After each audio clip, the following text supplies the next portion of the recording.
안녕하세요. 궤도TV의 궤도입니다. 역사적으로 위대한 예술작품 뒤에는 한편의 드라마 같은 이야기가 전해지는데 우리는 이것을 다른 말로 스캔들이라고도 부르죠. 인류의 역사와 더불어 시작된 수학도 오래된 역사만큼이나 예술계 못지않은 다양한 스캔들이 있는데 오늘은 그중에서도 지극히 개인적인 제 취향에 따라 수학계를 뒤흔들었던 스캔들을 소개해보려고 합니다. 다시 한번 말씀드리지만 지극히 개인적인 취향이 반영되었음을 밝힙니다. 그럼 시작해볼까요? 먼저 스캔들은 왜 일어날까요? 스캔들은 질서, 익숙함, 안정감이 위협받을 때 일어난다는 말이 있죠. 제가 지금 소개할 수학 스캔들도 질서를 지키지 않아서 일어난 사건 중에 하나입니다. 때는 바야흐로 천재들이 남아던 17세기.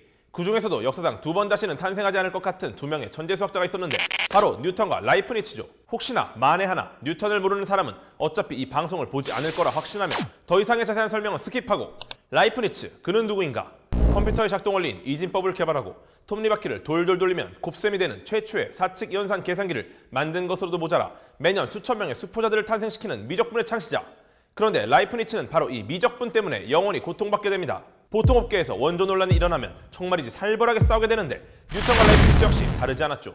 1665년 약관을 간 넘긴 나이에 뉴턴은 미적분학의 기본 정리를 개발하고 유일법이라는 이름으로 논문을 써서 몇몇 동료들에게 보여주었습니다. 그런데 여러분, 천재가 내성적인 데다가 은둔형이기까지 하면 어떤 일이 벌어지는 줄 아십니까? 세상을 뒤집을 만한 위대한 발견을 하고도 뉴턴은 논문을 출판하지 않았습니다. 그로부터 약 20년이 지난 1684년 라이프니츠는 유명 학술지에 미적분에 관한 논문을 실어 발표합니다. 물론 그 안에 뉴턴의 이름은 없었죠. 자, 여기부터 느낌이 딱 오죠? 원조 족발집 옆에 원조의 원조라고 간판을 건 족발집이 생긴 겁니다. 뉴턴은 내가 왜 진작 논문을 출판하지 않았을까라는 자괴감도 들었겠지만 사실 정말로 분개한 이유는 따로 있었는데 라이프니츠가 미적분 논문을 발표하기 8년 전 자신에게 찾아와 미분에 대한 도움을 청한 적이 있었기 때문입니다. 두 번이나 편지로 Q&A를 주고받았는데 설마 내가 원조라는 걸 몰랐다고?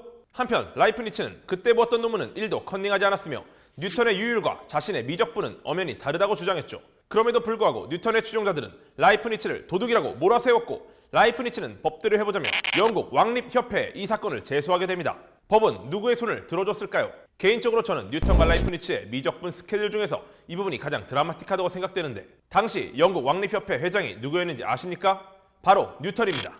게다가 뉴턴은 영국 사람이 회장으로 있는 영국 왕립협회에 제소를 한 거죠. 어쨌든 1715년 최종 조사 결과 뉴턴이 최초 발명자라고 나와서 드디어 기나긴 원조 논란도 끝이 나는가 보다 싶었는데 끝날 때까지 끝난 게 아니었던 거죠. 미적분을 미적분이라 부르지 않았던 뉴턴은 표기법부터 라이프니츠와 달랐고 뉴턴의 고향 영국에서는 자존심을 걸고 뉴턴의 표기법을 200년 동안이나 고집했죠. 그럼 오늘날의 미적분을 보실까요?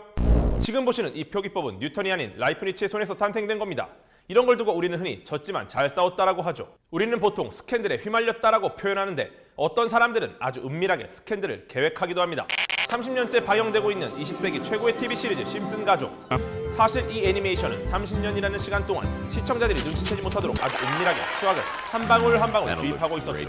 혹시 심슨 가족 시즌 전편을 보신 분이 있다면 안타깝게도 당신은 메르센 소수, 피타고라스의 정리는 물론 악명 높은 페르마의 마지막 정리까지 보신 것과 다름없습니다. 다시 잘 생각해보세요.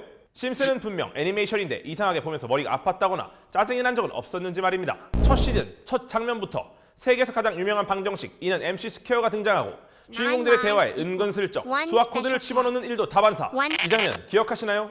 맨날 도넛만 먹는 동네 바보형으로 나오는 호머가 칠판에 아무 숫자나 적어 넣은 것처럼 보이지만 사실 호머의 식대로 방정식을 풀어보면 실제 힉스 입자의 질량과 거의 비슷한 결과가 나옵니다.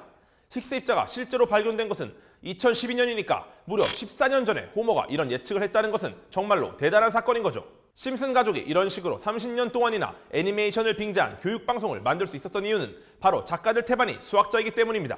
심슨 가족의 작가 데이비드 코헨은 하버드대 수학과를 졸업한 엄친아, 켄 킬러 역시 하버드에서 응용수학 박사학위를 따 인물로 알려졌고 거기에 예일대 교수 자리를 때려치우고 심슨 가족의 작가가 된 사람도 있죠.